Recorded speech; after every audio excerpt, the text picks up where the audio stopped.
যদি ওই অযোধ্যার জায়গায় মসজিদের জায়গায় 1000 নয় 1,00,000 মন্দির তৈরি করলেও আমরা বলবো এটা আমাদের মসজিদ। সকলে জোরে বলুন ইনশাআল্লাহ। আমাদের মন থেকে মিটবে না।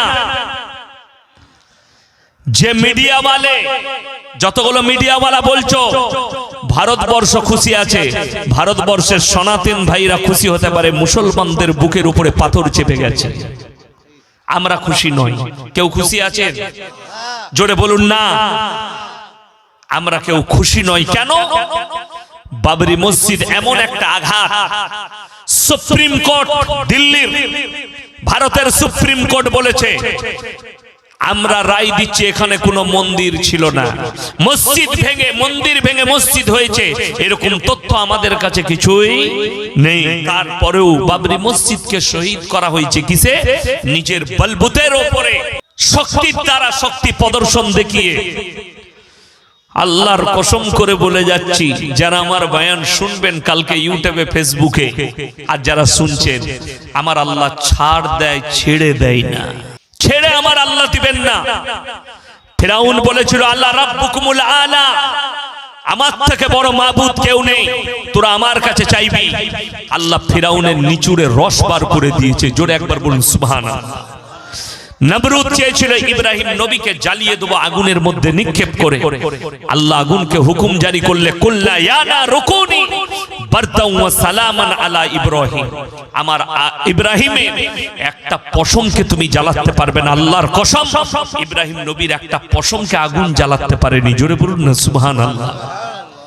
আর তোমরা কি করবে? যারা ভয় খাচ্ছেন এই মাদ্রাসাগুলো মিটে যাবে, কোরআন মিটে যাবে, ইসলাম মিটে যাবে। তাদের ঈমান কমজোর, তাদের মধ্যে ইলমিয়াত নাই, তাদের মধ্যে ধর্মের কোনো, ইসলামের কোনো জ্ঞানই নেই, তাদের মধ্যে দ্বীনি শিক্ষা নেই, যার কারণে এই বিশ্বাস তাদের ইসলাম মিটে যাবে। আমার আল্লাহ কোরআনে যেগুলো বলেছেন সত্য না মিথ্যা বাবা? আরো জোরে বলুন।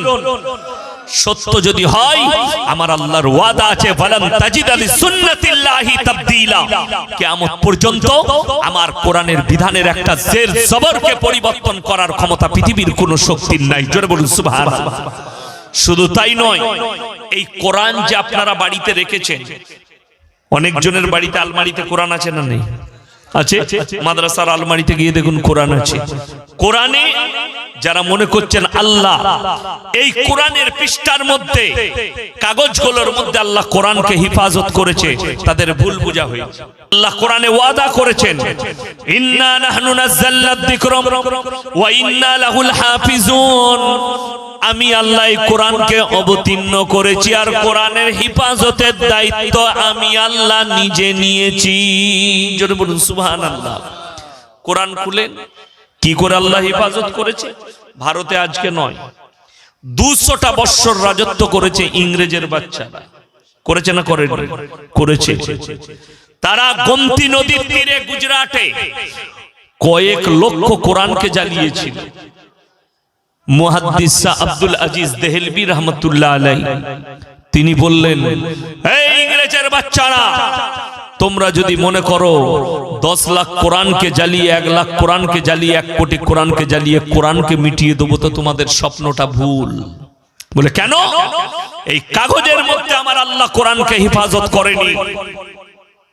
আপনারা ডাকুন মাদ্রাসার একটা হাফিজে কোরআন তালবে ইলমকে, একটা 10 বছরের তালবে ইলমের সিনের মধ্যে আল্লাহ 30 পারা কোরআনকে গেঁথে দিয়েছে। জোরে বলুন নারায়ে তাকবীর, নারায়ে তাকবীর। এরপরে কার মাজাল আছে যে কোরআনকে মিটিয়ে দেবে? একটা হাফিজে কোরআন জিন্দা থাকলে আল্লাহর কসম 100 কোটি কোরআন ছেপে আবার চলে আসবে। যে আল্লাহ সিনের মধ্যে কোরআনকে গেঁথে দিতে পারেন, সেই কোরআনকে মিটাবার ক্ষমতা পৃথিবীর কোন শক্তির আছে? আপনার বিশ্বাস নেই, আপনি বিশ্বাস নিয়ে আসুন। চলুন, গায়ে নেবেন না।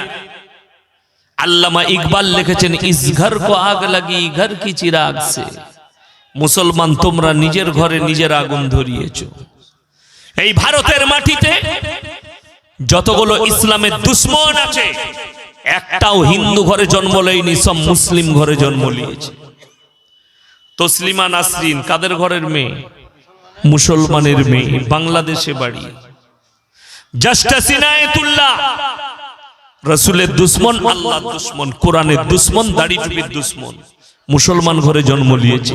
সালমান রুশদি হারামখোরের আওলাদ, মুসলমান ঘরে জন্ম নিয়েছে, নামও রেখেছে মুসলমান। তারেক ফতেহি পাকিস্তানে জন্মগ্রহণ করেছে, এই হারামের আওলাদটা ভারতে ঠাঁই নিয়েছে। সে কি বলেছে জানেন মিডিয়ার সামনে? ইসলাম এক ক্যান্সার কি তারা বিমারি হ্যায়। নাউজবিল্লাহ বলেন, এ সকলে জোরে বলুন নাউজবিল্লাহ। ইসলাম এক ক্যান্সার কি তারা বিমারি হ্যায়। আল্লাহর কি কুদরত, আল্লাহ তাকে ক্যান্সারে আক্রান্ত করে মৃত্যু দান করেছেন, জোরে বলুন সুবহানাল্লাহ। তসলিমা নাসরিনের মতো হারামের আওলাদ বলেছিল ইসলাম একটা পঙ্গু ধর্ম, নাউজবিল্লাহ বলেন। আল্লাহ কিন্তু তাকে পঙ্গু করে দিয়েছে। বেস্টে ক্যান্সার, দিল্লির ডাক্তাররা তার একটা বেস্টকে অপারেশন করে বাদ দিয়ে দিয়েছে। তুমি ইসলামকে পঙ্গু বলেছিলে, আল্লাহ তোমাকে পঙ্গু করেছে, জোরে বলুন না সুবহানাল্লাহ। আসাদ নূর বলে আর একটা হারামের আওলাদ জন্ম নিয়েছে বাংলাদেশে নতুন করে।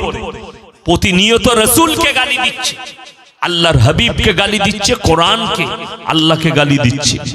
আল্লাহ এদের মতো হারামের আওলাদের কাছ থেকে আল্লাহ মুসলমানকে হেফাজত করুক, জোরে বলুন আমিন। আপনারা একটা কথা শুনেলেন, মোবাইল যারা দেখছেন, যে আমার বাবাজিরা, বৃদ্ধ বাবাজিরা বসে আছেন না, যে যুবকরা বলছো না 5 ওয়াক্ত নামাজ পড়ি, যারা ফুটানি করছেন না আমার মতো পরেজগার নাই, তুমি লিখে নিয়ে যাও, তোমার চাচার নামাজটা সূরাটা একটু ভুল আছে, তোমার চাচার দোয়াটা ভালো করে মুখস্থ নাই, কিন্তু তোর থেকে 100 বছর আগে জান্নাতে চলে যাবে। কেন? তুমি মোবাইল ঘাঁটো, নোংরা বদকার নারী দিকে দেখো, তোর দাদু মোবাইল ঘাঁটে না, মোবাইল জানেও না। আর যারা বড় মোবাইল ঘাঁটেন তাদের প্রতিনিয়ত চোখের জিনা হচ্ছে। আপনি কি মনে করছেন আমাদের মতো মৌলবীরা বাদ যায়?